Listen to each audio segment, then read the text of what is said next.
Assalamualaikum warahmatullahi wabarakatuh. Alhamdulillahirabbil alamin wa bihi nasta'in wa ala umuri dunya waddin wa ala alihi wa sahbihi ajmain amma ba'du. Perkenalkan, nama saya Rina Parhati. Saya berasal dari program studi Pendidikan Ilmu Pengetahuan Alam. Pada kesempatan kali ini saya akan memaparkan materi tentang tipe-tipe kepemimpinan, mulai dari pengertian, macam-macam kepemimpinan, hingga kelebihan dan kekurangannya. Materi ini penting untuk memahami bagaimana seorang pemimpin memengaruhi kelompok atau organisasinya. Untuk memulai, kita perlu memahami terlebih dahulu apa sih yang dimaksud dengan kepemimpinan. Seperti yang kita ketahui, kepemimpinan adalah kemampuan seseorang untuk memengaruhi, mengerahkan, dan membimbing orang lain dalam mencapai tujuan bersama. Artinya, kepemimpinan tidak hanya tentang jabatan, tetapi juga tentang pengaruh dan tanggung jawab. Setelah memahami pengertiannya, selanjutnya kita akan membahas berbagai tipe kepemimpinan yang sering kita temui. Yang pertama yaitu kepemimpinan otoriter. Pada kepemimpinan otoriter, seluruh keputusan berada di tangan pemimpin. Pengawas dilakukan secara ketat, komunikasi berlangsung satu arah. Tipe ini efektif saat kondisi darurat namun dapat menekankan kreativitas anggota. Berbeda dengan gaya yang serba terpusat, berikutnya ada kepemimpinan yang lebih terbuka, yaitu kepemimpinan demokratis. Kepemimpinan demokratis menekankan musyawarah dan kerjasama. Anggota diberi kesempatan menyampaikan pendapat sehingga motivasi meningkat meskipun proses pengambilan keputusan cenderung lebih lama. Jika demokratis melibatkan anggota, maka tipe berikutnya justru memberi kebebasan yang lebih besar, yaitu kepemimpinan laissez-faire. Dalam kepemimpinan laissez-faire ini, anggota bekerja secara mandiri dengan sedikit campur tangan pemimpin. Gaya ini cocok untuk anggota yang sudah kompeten tetapi beresiko jika tidak ada arah yang jelas. Selain memberi kebebasan, ada juga kepemimpinan yang fokus pada perubahan dan inspirasi, yaitu kepemimpinan transformasional. Kepemimpinan ini menekankan visi dan inspirasi.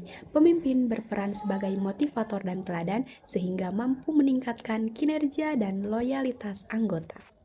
Berbeda dengan pendekatan inspiratif, tipe berikutnya lebih menekankan pada sistem kerja, yaitu kepemimpinan transaksional. Pada kepemimpinan transaksional ini, hubungan pemimpin dan anggota didasarkan pada target penghargaan dan hukuman. Gaya ini efektif untuk bekerja rutin tetapi kurang mendorong kreativitas. Selain sistem dan aturan, ada juga pemimpin yang berpengaruh karena kepribadiannya, yaitu kepemimpinan karismatik. Selanjutnya yaitu kepemimpinan karismatik. Kepemimpinan karismatik bertumpu pada gaya tarik pribadi pemimpin. Pengikut cenderung loyal dan bersemangat, namun ada risiko ketergantungan yang berlebihan.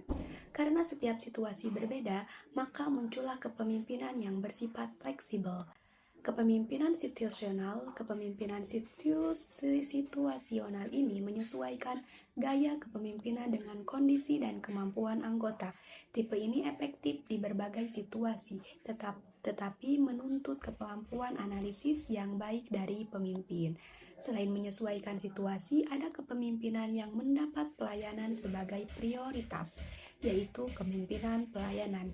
Dalam kepemimpinan pelayanan, pemimpin mengutamakan kebutuhan anggota dengan sikap rendah hati dan membina kepercayaan dapat terbangun meskipun pemimpin perlu tetap menjaga ketegasan.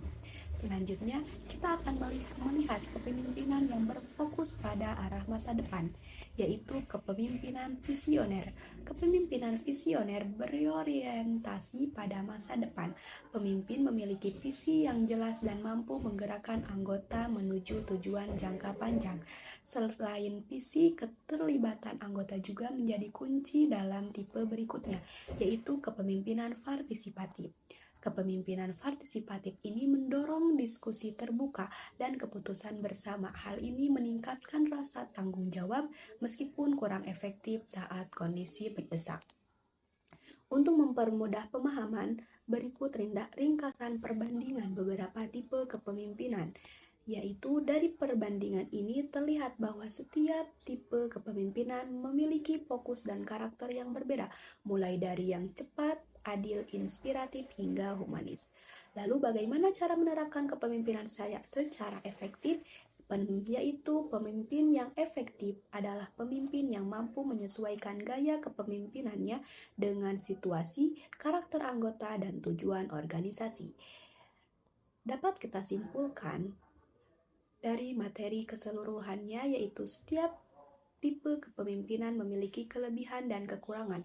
Oleh karena itu, pemimpin yang baik bukan hanya menguasai satu gaya kepemimpinan, tetapi mampu mengombinasikannya secara bijak sesuai kebutuhan dan kondisi. Mungkin dicukupkan sekian materi dari yang bisa saya sampaikan. Mohon maaf bila banyak kesalahan. Wabillahi taufiq wal hidayah. Wassalamualaikum warahmatullahi wabarakatuh.